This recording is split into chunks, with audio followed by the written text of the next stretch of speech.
Students, Hindi grammar का second lesson start करते हैं। वर्णमाला लूसेंट बुक है ये। सेकंड लेसन वर्णमाला। फर्स्ट क्वेश्चन है, भाषा की सबसे छोटी इकाई कौन सी है? तो भाषा की सबसे छोटी इकाई आपकी वर्ण है। वर्णमाला किसे कहते हैं? वर्णों के व्यवस्थित समूह को वर्णमाला का बोला गया है। इन चारों में से कंठ ध्वनि कौन सी है? तो क और ख। क है आपकी कौन सी है? कंठ ध्वनियाँ हैं। स्थान के आधार पर बताना है कि मूर्धन्य व्यंजन कौन से हैं। इन चारों में से मूर्धन्य पूछा गया है तो ढ आपके क्या है? मूर्धन्य व्यंजन है। अलप्राण व्यंजन इनमें से कौन कौन से है वर्ण? अलप्राण क ग, ये दोनों क्या आपके अलप्राण वर्ण के अंदर आएंगे, क और ग। इनमें से नासिक्य व्यंजन हुआ हुआ है तो नासिक्य व्यंजन option B is right answer. ए और ए वर्ण क्या कहलाते हैं? ए और बड़ा ए, छोटा ए और बड़ा ए क्या कहलाएगा? कंठ तालव्य। कंठ और तालव्य दोनों से ए और ए वर्ण निकलते हैं। हिंदी वर्णमाला में अयोगवा जो विसर्ग वाले होते हैं वो आपके अयोगवा के अंदर आएंगे। विसर्ग कौन से अंदर आते हैं? अयोगवा, इसलिए आपका डी इज राइट आंसर। इन चारों में से बताना है किस शब्द में द्वित्व व्यंजन यूज हुआ है। इसमें एक ही वर्ड आधा पूरा यूज होता है, वो आपके द्वित्व के अंदर आते हैं। तो दिल्ली आपका द्वित्व व्यंजन है। स है कौन से व्यंजन है? जो संघर्षी आएगा। अगर च की लाइन होगी फिर आएगा आपका स्पर्श संघर्षी। च छ ज आपके आएंगे स्पर्श संघर्षी और स से आएगा आपका संघर्षी।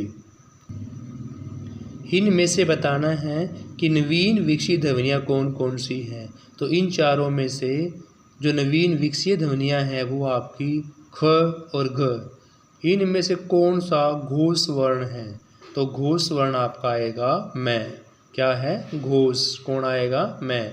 कौन सा अमानक वर्ण है? तो भालू वाला जो भय है वो आपका अमानक वर्ण है, यानी कि option C is right answer. क ग ज है, ये ध्वनियाँ किसके अंदर आती हैं?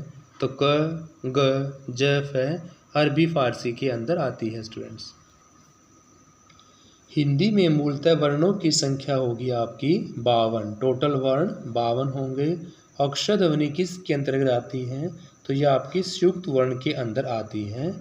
हिंदी शब्दकोश में अक्षर का क्रम किसके बाद आता है? तो क के बाद श का आता है। क के बाद श का। अज्ञ को ज अय, यानी कि option B is right answer. अघोष वर्ण कौन सा है? अघोष, तो आपका स अघोष के अंदर आएगा। घ का उच्चारण स्थान घ, कंठ। इनमें संयुक्त व्यंजन पूछा हुआ है तो आपके संयुक्त व्यंजन 4 होते हैं, तो उसके अकॉर्डिंग आपका option B is right answer ग। इनमें से कौन सा वर्ण उच्चारण दृष्टि से दंत्य नहीं है, जो दांतों की हेल्प से नहीं बोला जाता? तो वह आपका ट मूर्धन्य है। त न ध यह आपके दंत्य हैं और ट क्या मूर्धन्य है। जिन शब्दों के अंत में ए आएगा वो आपके अकारांत कहलाएंगे। ए आने वाले क्या कहलाएंगे? अकारांत। अक्षर वर्ण किसके योग से बना है? तो क और श के योग से अक्षर बना है। हिंदी वर्णमाला में स्वरों की संख्या कितनी है? 13 है।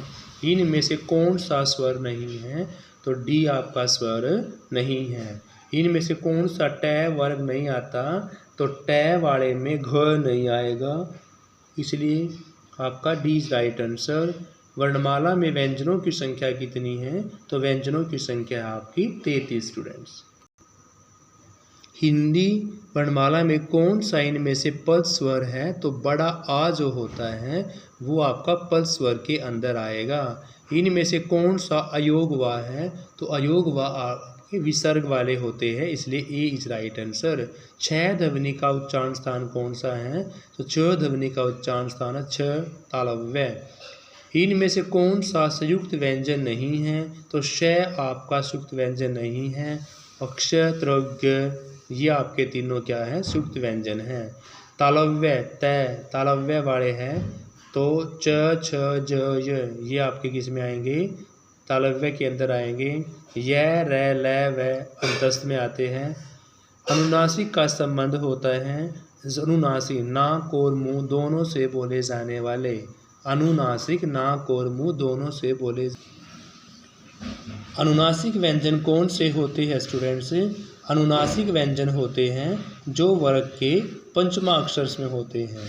अनुनासिक वर्ग के पंचमाक्षर में।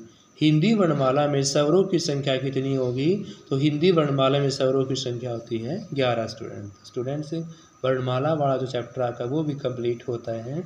इसमें सारे क्वेश्चन वो हैं जो किसी न किसी एग्जाम्स में देखो आपके पूछे गए हैं।